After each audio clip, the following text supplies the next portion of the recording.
नमो अरिहन्ताणं नमो सिद्धाणं नमो आयर्याणं नमो उवज्झायाणं नमो लोये सव्वसाहुणं तीन भुवन में सार वीतराग विज्ञान था शिव स्वरूप शिवकार नमः त्रियोग संहारिके। पंडित दौलतराम जी कृत छह ढाला की पांचवी ढाल में बहुत सुंदर 12 भावना का वर्णन है। इनमें से हमने अभी तक कुल 7 भावनाएं है जिनका स्वरूप समझा है। कौन कौन सी 7 भावनाओं को हमने अभी तक पढ़ा? अनित्य, अशरण, संसार, एकत्व, अन्यत्व, अशुचि और आश्रव।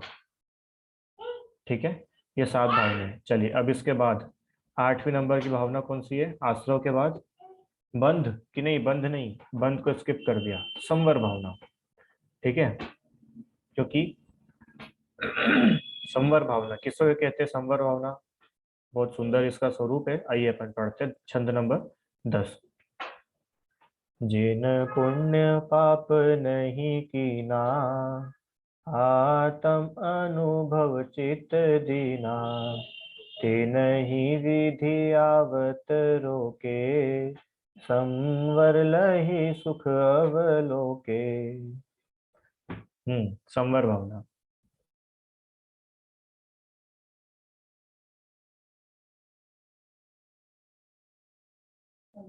चलो, संवर भावना किसे कहते हैं? संवर भावना।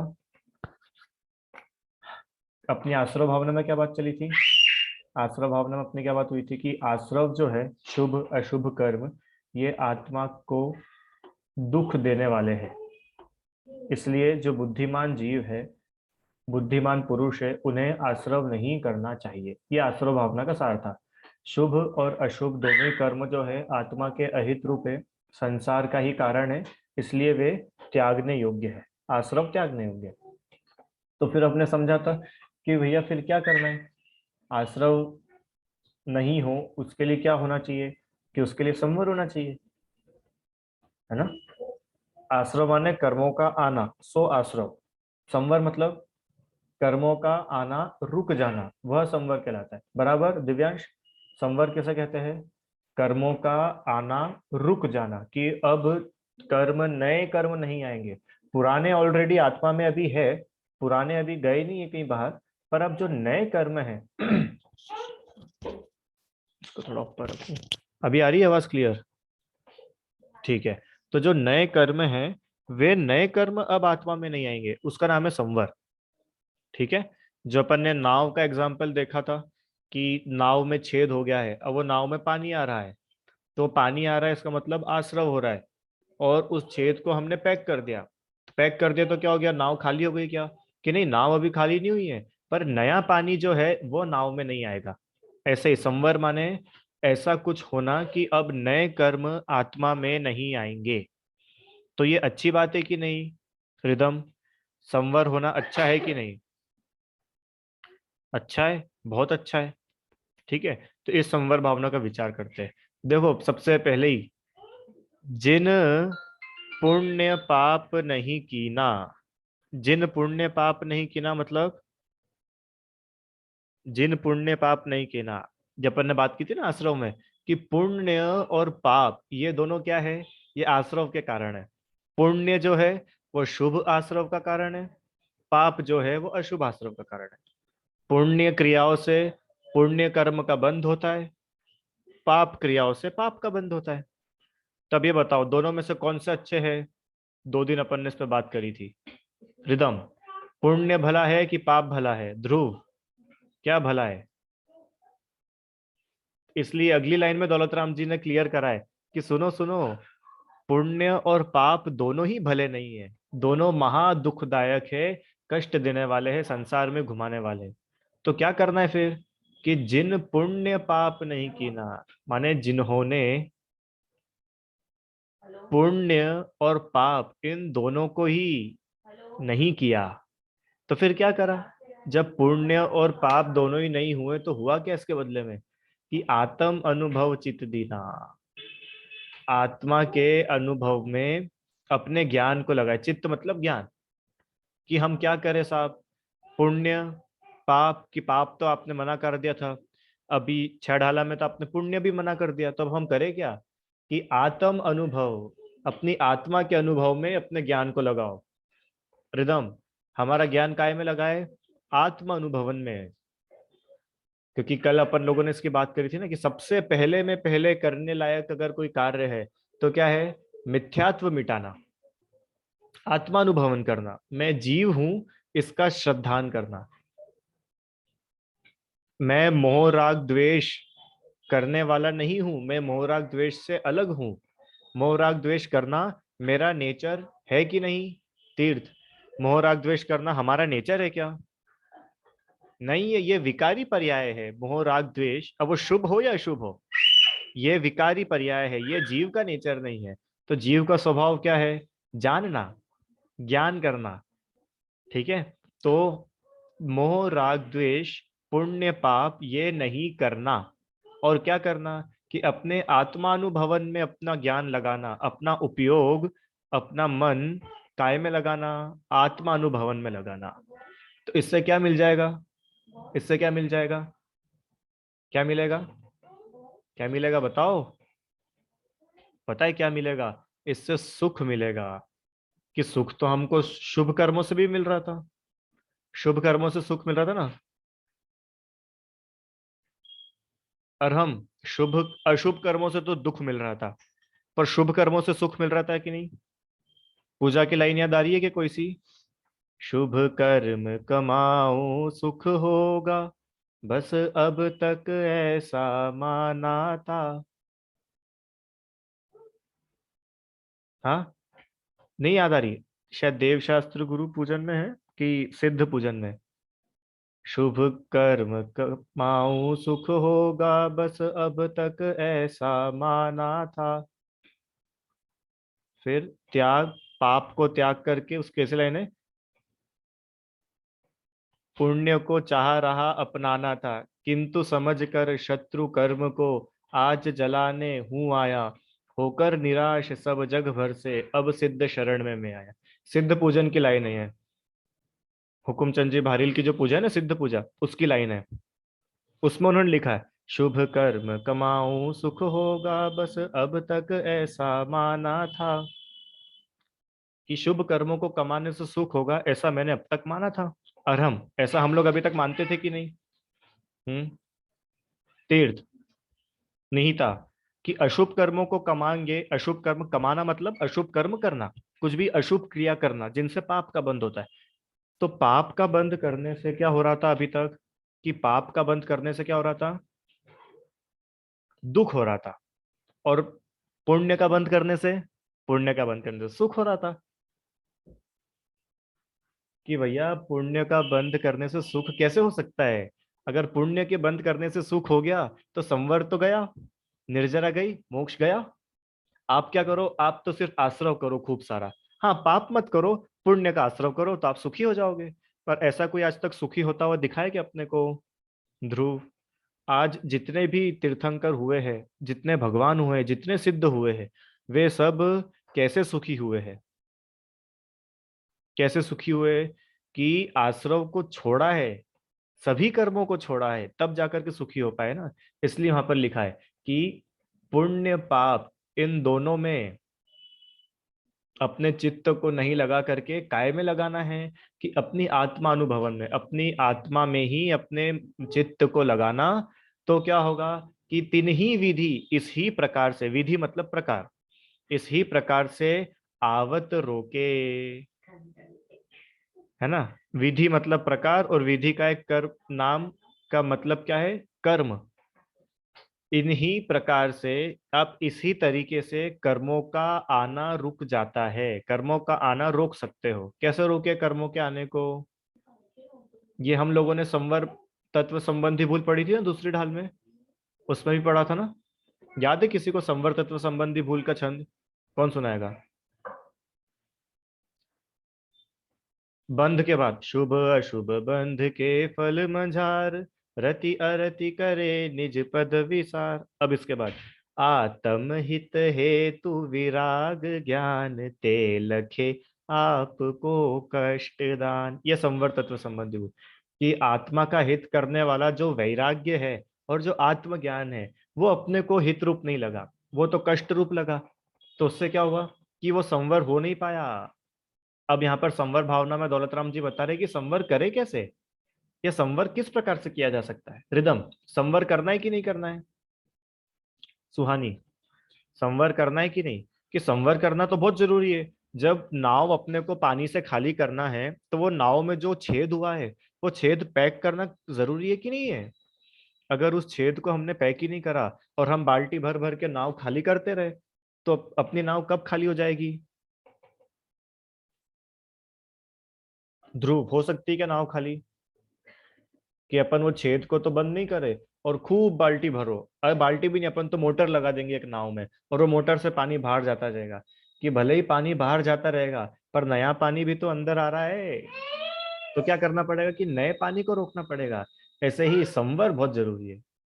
अगर सुख प्राप्त करना है, साक्षात सुख का अवलोकन करना है, सुख को आपको फील करना है, तो क्या करना है? संवर करना है। यह संवर भावना है। संवर भावना ये बता रही है कि पुण्य पाप को छोड़ करके अपनी आत्मा अनुभवन में अपने मन को लगाओ। इससे क्या होगा कि इससे नवीन कर्म आना रुकेंगे और और संवर प्राप्त करके सुख मिलेगा, सुख की प्राप्ति होगी। क्योंकि छह डाला लिखने का उद्देश्य एक ही तो था। क्या था? ताते दुख हारी सुखकार, दुखों को मिटाने वाली और सुख को प्राप्त कराने वाली ये छह डाला है। 12 भावनाएं क्या है? वैराग्य उपावन माई, और वैराग्य सुख देने वाला है।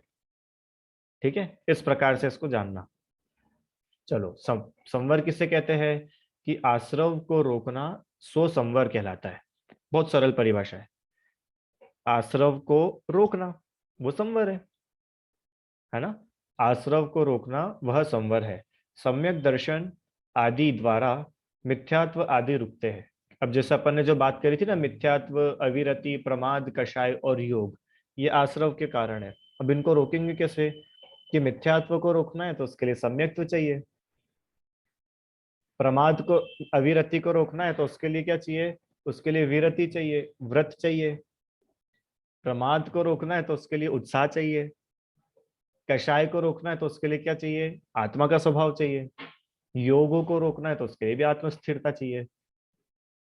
मतलब देखा जाए तो स्वभाव, अच्छा एक चीज बताओ, स्वभाव कितने होते हैं? स्वभाव एक होता है कि स्वभाव अनेक, बहुत सारे स्वभाव होते हैं? स्वभाव एक ही होता है कि स्वभाव बहुत सारे होते हैं? ये मेरा प्रश्न है।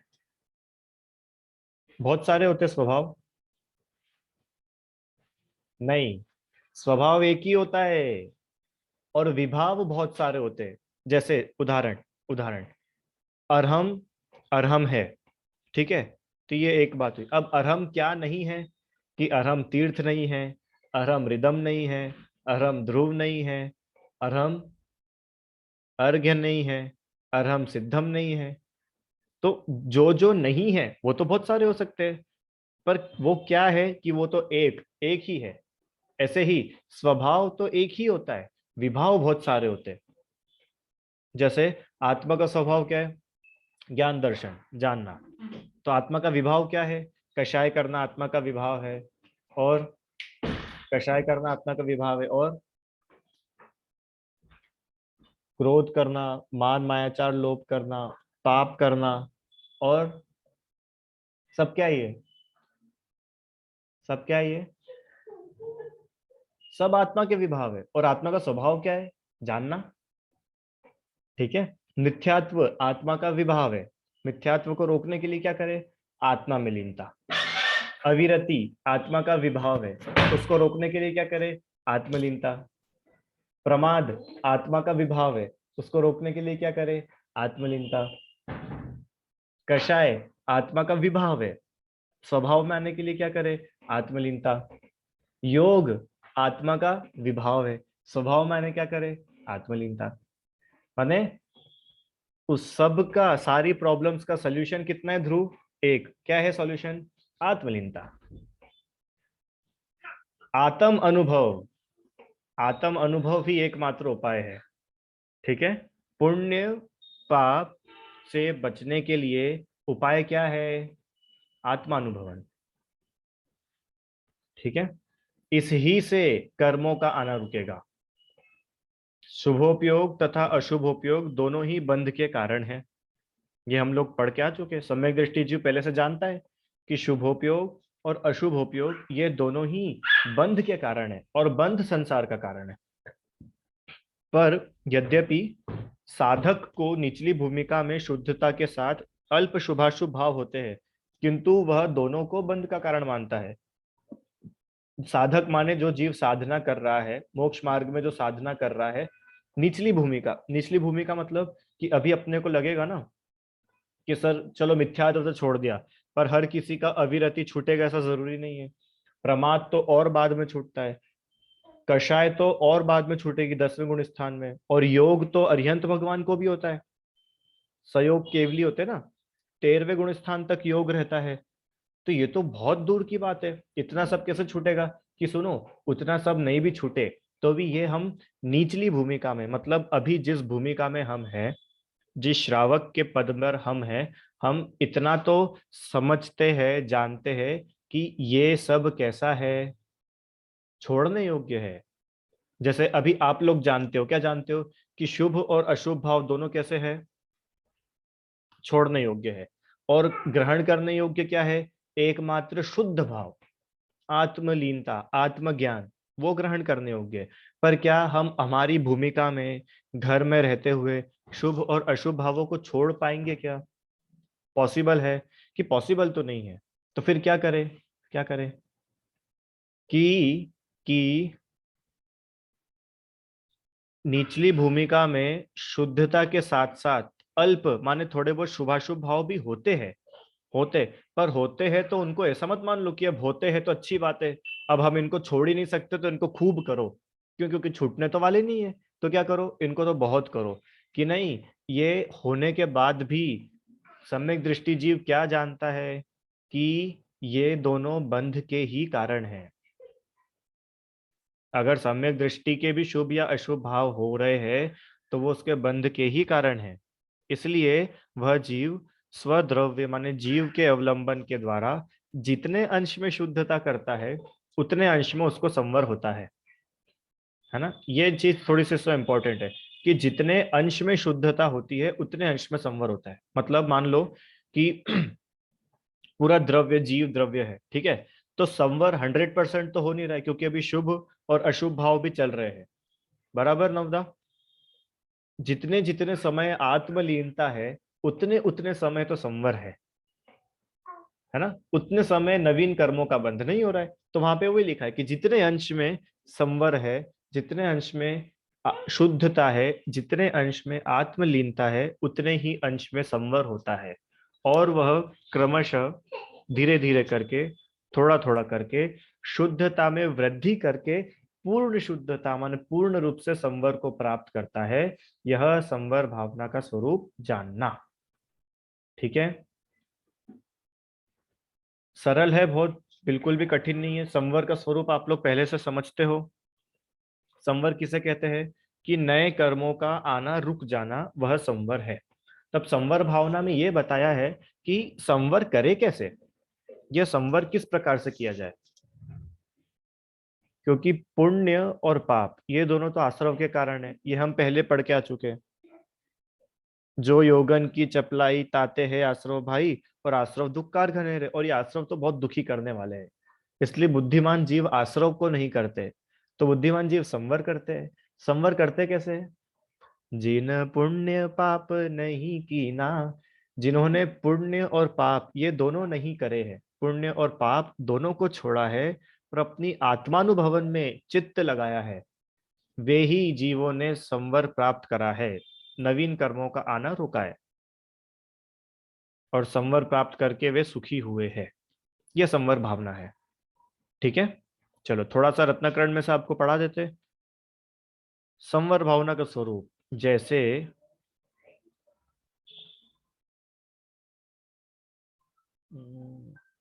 चलो रीड तो कर ही लेते हैं। ठीक है, जैसे समुद्र के बीच में नाव में जल आने का छिद्र बंद कर दे तो नाव में जल नहीं भर पाए और वो नाव नहीं डूबेगी।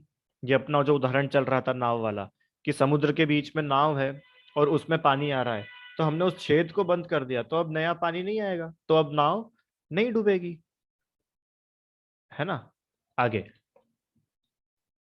उसी प्रकार कर्मों के आने के द्वार बंद कर देता है, उसके परम संवर होता है, उसको संवर होता है।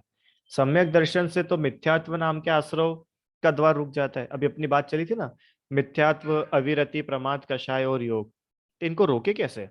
कि सुनो, मिथ्यात्व का तो आप सबसे, जो सबसे बड़ा दुश्मन है मिथ्यात्व, उसका नाश तो आप सबसे पहले कर सकते हो। कैसे?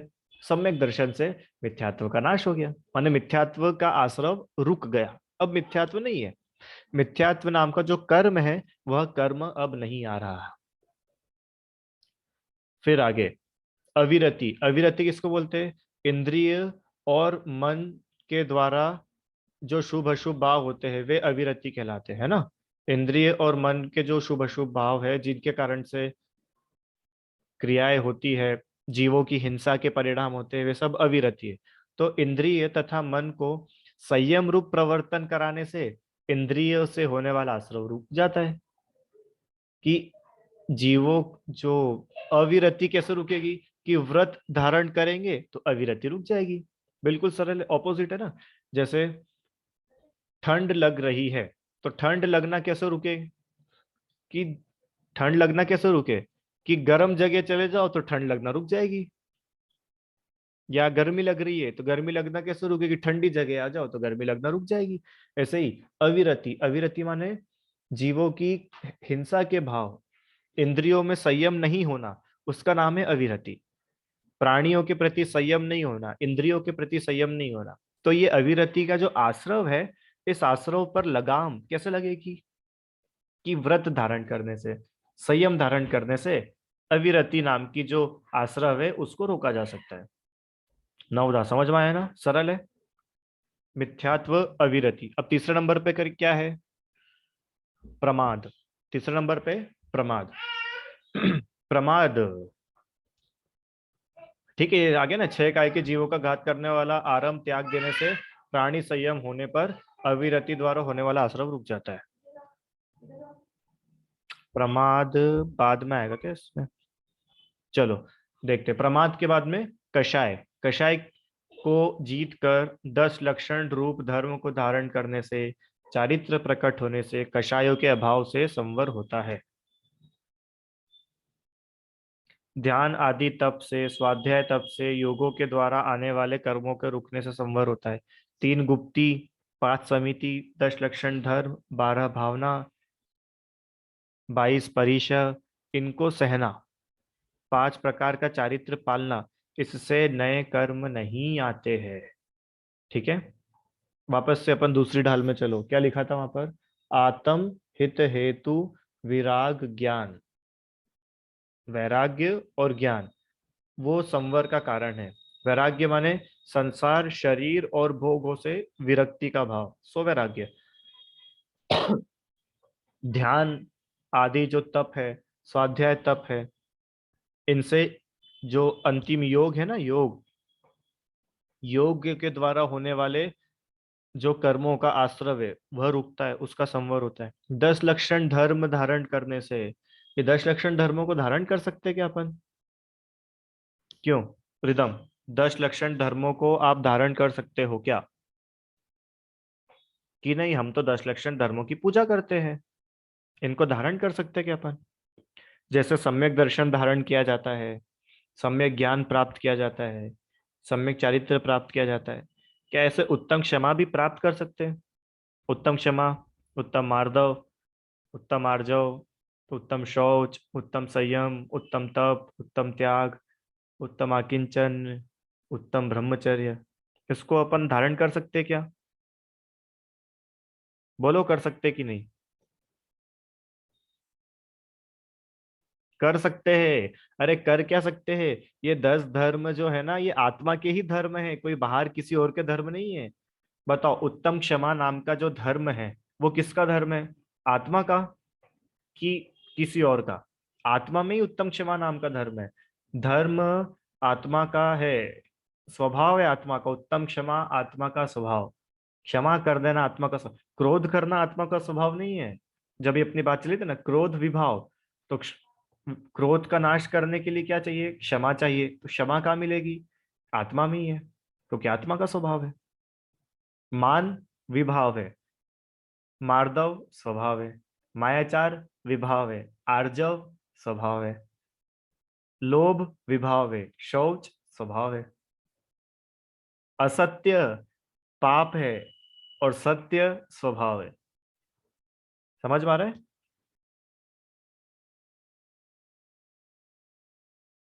त्याग करना आत्मा का स्वभाव है। कुछ पर वस्तु को ग्रहण करना वो विभाव है।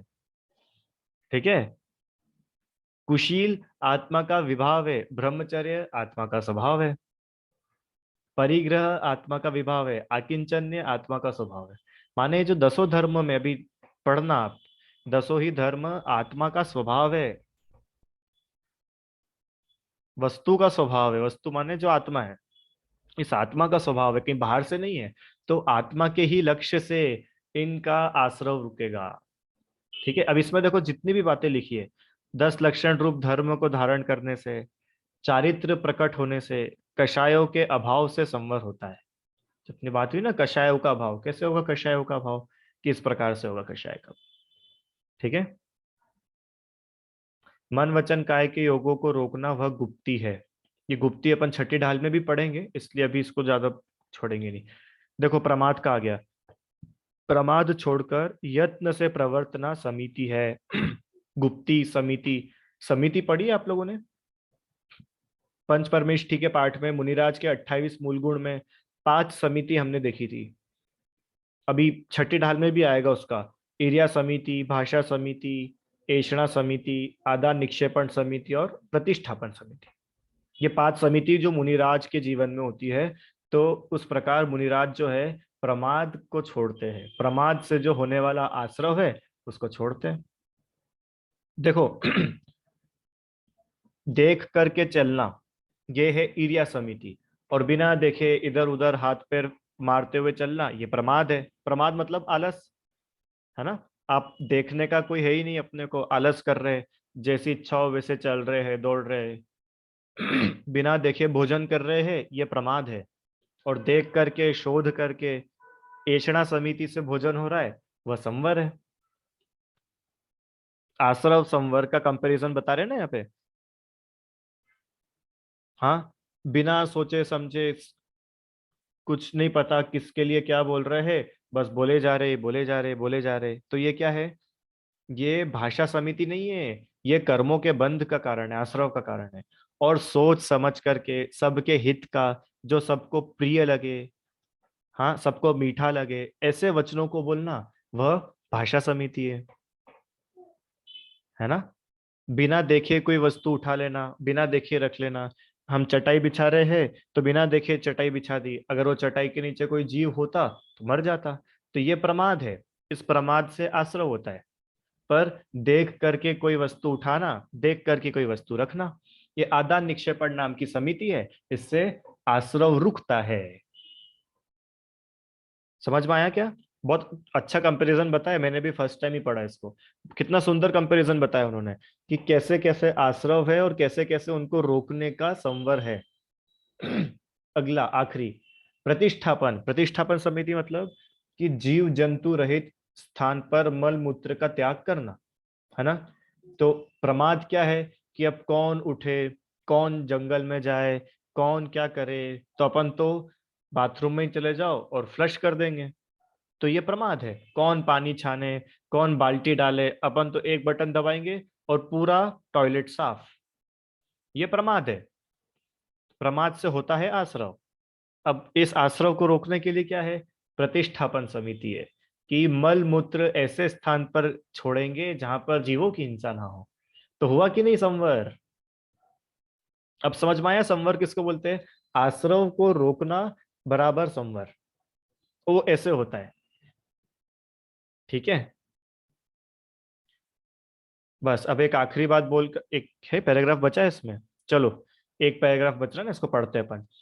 जिसमें दया प्रधान होती है वह धर्म है, स्वतत्व का चिंतन करना स्वभावना है, कर्म के उदय से आए हुए क्षुधा तृषा आदि जो परिचय है, कर्मों के उदय से जो भूख प्यास आदि के परिचय, उनको कायरता रहित समता भावों से सहना वह परिचय जय है, रागादि दोष रहित अपने ज्ञान स्वभावी आत्मा में प्रवृत्ति करना वह चारित्र है। इस प्रकार जो विषयों से परान्मुख होकर स्वक्षेत्र सर्वकाल में प्रवर्तता है, उसके गुप्ती समिति धर्म अनुप्रेक्षा परिचय जय चारित्र, इनसे नए कर्मों का आना रुक जाता है। नए कर्म आते नहीं हैं, वही संवर है। और जो इन संवर के कारणों का चिंतन करता है, उसके नया नया आश्रव बंद नहीं होता। इस प्रकार संवर भावना का वर्णन किया। ये संवर के जितने भी कारण है ना, अब भावना, भावना मतलब चिंतन करना, तो अब क्या चिंतन करें हम? जैसे संसार भावना में तो हमने संसार का स्वरूप विचारा, एकत्व भावना में हमने एकत्व, हमारा हम एक है इसका स्वरूप विचारा, अन्यत्व भावना में सब मुझसे अन्य है ये विचारा। अब संवर भावना में क्या विचार करेंगे रिदम, कि किन किन कारणों से संभव है, किन किन कारणों से संवर पॉसिबल है, उनका विचार करना, उनका चिंतन करना, उनके बारे में बार बार सोचना, सो संवर भावना है। ठीक है, चलिए अब इसमें भी छंद में लाइन आई थी ना, आत्म अनुभव चित्त दीना, पुण्य पाप नहीं कीना। तो आप लोगों के मन में प्रश्न आया होगा कि चलो पाप तो ठीक है, पर पुण्य भी तो अब हो ही जाता है, तब से पुण्य करना भी बंद कर दे क्या? क्यों? किसी की हेल्प करना बंद कर दे क्या? क्योंकि किसी की हेल्प करने से तो पुण्य होगा, और पुण्य से आश्रव होगा, और आश्रव दुख रूप है। तो अपने को कोई की हेल्प करना है कि नहीं करना है? किसी की दया करनी है कि नहीं करनी है? वो वहां पर तो साफ साफ लिखा है कि दया का परिणाम आश्रव है, और पुण्य आश्रव है, और पुण्य आश्रव संसार का कारण है। अब करना है कि नहीं करना है? कि इसके लिए सबसे पहले अपने को ये समझ में आना चाहिए कि मैं जीव हूं। जब हमें अपने जीव होने का भरोसा होगा, तो हमको दूसरे भी जीवों में जीव दिखेगा। नहीं समझ में आया? आपको हाथी में हाथी नहीं दिखेगा, हाथी में जीव दिखेगा। कौवे में कौवा नहीं दिखेगा, कौवे में जीव दिखेगा। जब हम अपने आप को शरीर नहीं देख करके आत्मा देखेंगे, आत्मा मानेंगे, तो दूसरा भी जो द्रव्य है उसको भी हम शरीर नहीं देख करके आत्मा देखेंगे। आपको पता है, मम्मी में मम्मी नहीं दिखेगी, जीव दिखेगा। आपको दोस्त में दोस्त नहीं दिखेगा, जीव दिखेगा। दुश्मन में दुश्मन नहीं दिखेगा, जीव दिखेगा। इसका नाम है दृष्टि का सम्यक हो जाना, कि हमको अब सब जीव ही दिख रहे हैं, सभी जीव दिख रहे हैं। तो अब जब मैं भी जीव, ये भी जीव, तो क्यों किसी के साथ में कुछ बुरा किया जाए? तो वहां से वो वाली भाव आएंगे। पापों का त्याग कैसे होगा? हाँ, जब आप अपने आप को भी जीव मानोगे, और उस चींटी को भी चींटी नहीं मानोगे, जीव मानोगे, तो आप क्यों किसी एक जीव का घात करोगे? क्यों किसी जीव को दुख पहुंचाओगे? तो अपना आप हिंसा का त्याग होगा, झूठ का त्याग होगा, चोरी कुशील परिग्रह का त्याग होगा। तीर्थ समझ में आया? जो अपने आप को जीव देखता है वह सबको जीव देखता है, और जो खुद को जीव नहीं देखता वह सबको भी, जो खुद को शरीर देखता है वो दूसरों को भी शरीर ही देखता है। हाँ, आदिनाथ भगवान, आदिनाथ भगवान जैसे हमने बोला, तो आपके मन में क्या ख्याल आया? आदिनाथ भगवान बोलते से हमारे मन में क्या ख्याल आया? 500 धनुष ऊंचे। तो सुनो, 500 धनुष ऊंचे तो तुमने शरीर का ख्याल करा, हम आदिनाथ भगवान की बात कर रहे हैं, वो जीव का ख्याल नहीं आया। अब देखो, ख्याल तो वही आएगा, क्योंकि वो बात है ना, व्यवहार, व्यवहार में तो वही आएगा, क्योंकि जीव तो सब एक जैसे, पर अब सबको अलग अलग बताने के लिए, किन्हीं की काया 500 धनुष, कोई की 7 हाथ, किसी की एज 84 लाख वर्ष पूर्व, किसी की 100 साल, किसी की 72 साल। हाँ, कोई पुरुष, कोई स्त्री, कोई नपुंसक। तो वो व्यवहार से वो दिखेगा, पर परमार्थ से वास्तव में हमारी दृष्टि जीव पर है कि नहीं। जैसे वो डब्बे की बात करी थी ना अपन ने, डब्बा शक्कर का है कि स्टील का? कि बोलेंगे तो हम शक्कर का, पर आपको ये भरोसा है कि नहीं कि वो डब्बा शक्कर का नहीं है, स्टील का है? वो भरोसे का नाम है सम्यक दर्शन। अब जैसे अपने को डब्बे का सम्यक दर्शन है, ऐसे जीव का भी सम्यक दर्शन करो। नवदा समझ में आया? हाँ, जैसे हम लोग मिठाई खाते हैं, तो मिठाई में मान लो शक्कर बहुत ज्यादा डल जाए, तो हम क्या बोलते हैं? रसगुल्ला बहुत मीठा है, ऐसा ही बोलते हो ना? कि ऐसा बोलते हो रसगुल्ले में शक्कर बहुत मीठी है? क्या बोलते हो? रसगुल्ला बहुत मीठा है। शक्कर तो मीठी नहीं बोलते, पर मानते क्या है? कि वो रसगुल्ला मीठा नहीं है, उसके अंदर जो शक्कर है वो मीठी है। मीठा मानते किसको है हम? शक्कर को। खट्टा मानते किसको है? नींबू को। है ना? ऐसे ही व्यवहार से कहा जाता है कि डब्बा शक्कर का है, पर डब्बा शक्कर का है क्या? डब्बा स्टील का है। ऐसे ही व्यवहार से कहा जाता है आदिनाथ भगवान 500 धनुष के, पर क्या वो 500 धनुष के है क्या? कि 500 धनुष की तो काया थी, शरीर था, वो तो वहीं रह गया और वो सिद्धालय में चले गए। ये जीव देखना, ऐसे देखा जाता है जीव को। हाँ, अभी मैं बोलूंगा आप सबको जीव, जैसे कल से मैं आप सबको जीव बोलने लग जाऊं, जीव उत्तर दो, जीव उत्तर दो, तो आप कंफ्यूज हो जाओगे कि सर कौन से जीव से बात कर रहे हैं। क्यों? कौन से जीव का वीडियो बंद है और कौन से जीव का वीडियो चालू है? तो व्यवहार में तो ऐसा ही कहेंगे, अरहम भैया बताओ, ध्रुव भैया बताओ, तीर्थ भैया बताओ। पर कहेंगे तीर्थ, मानेंगे जीव। कहेंगे मम्मी, पर मानेंगे जीव। कहेंगे दादी, पर मानेंगे, बोलो, मानेंगे जीव। अरहम, आपके दादाजी कौन है? जीव है। दादी कौन है? जीव है। मम्मी पापा जीव है। ये सब जीव है। जो खुद को जीव देखेगा वो सबको जीव देख पाएगा, और जो खुद को शरीर मानेगा ना, वो सबको भी शरीर ही देखेगा। ये मोटा, ये पतला, ये दुबला, ये लंबा, ये काला, ये गोरा। तो ये तो तुमने शरीर को देखा, जीव को कहाँ देखा? और जहां हमने किसी को मोटा पतला काला गोरा देखा, वहां पर कषाय होंगी, वहां पर राग द्वेष होगा। तुम जीव को जीव देखोगे तो राग द्वेष होगा ही नहीं, करके बताओ। जीव को जीव देखा तो उसमें कोई राग द्वेष हुआ? नहीं हुआ। पर जहां हमने जीव में मिक्स मिक्स कर दिया, क्या मिक्स कर दिया? कि ये काला, ये गोरा, तो राग द्वेष हो गया। और राग द्वेष जैसे ही हुआ, स्वाश्रव बंद हुआ।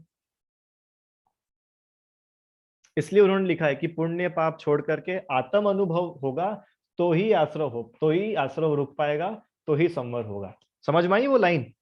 जो कल परसों 3-4 क्लास से मेरा वजन है कि जीव जीव का भरोसा हो, पुण्य क्रियाओं में भी जीव का भरोसा हो तो संवर है, और पुण्य क्रियाओं में भी जीव का भरोसा ना हो, मात्र क्रियाओं पर ही हमारे श्रद्धा हो, तो पुण्य का बंध तो हो जाएगा, पर वो पुण्य बंध भी संसार का ही कारण है। ऐसा जानना। ठीक है, चलो, तो इतना ही रखते हैं अपन। कल जो है संवर निर्जरा भावना का स्वरूप अपन विचार करेंगे। ठीक है, जिनवाणी स्तुति। निज निधि निज में बताई, यह अनंत उपकार है, उसके लिए जिन वाणी माँ को वंदना शत बार है।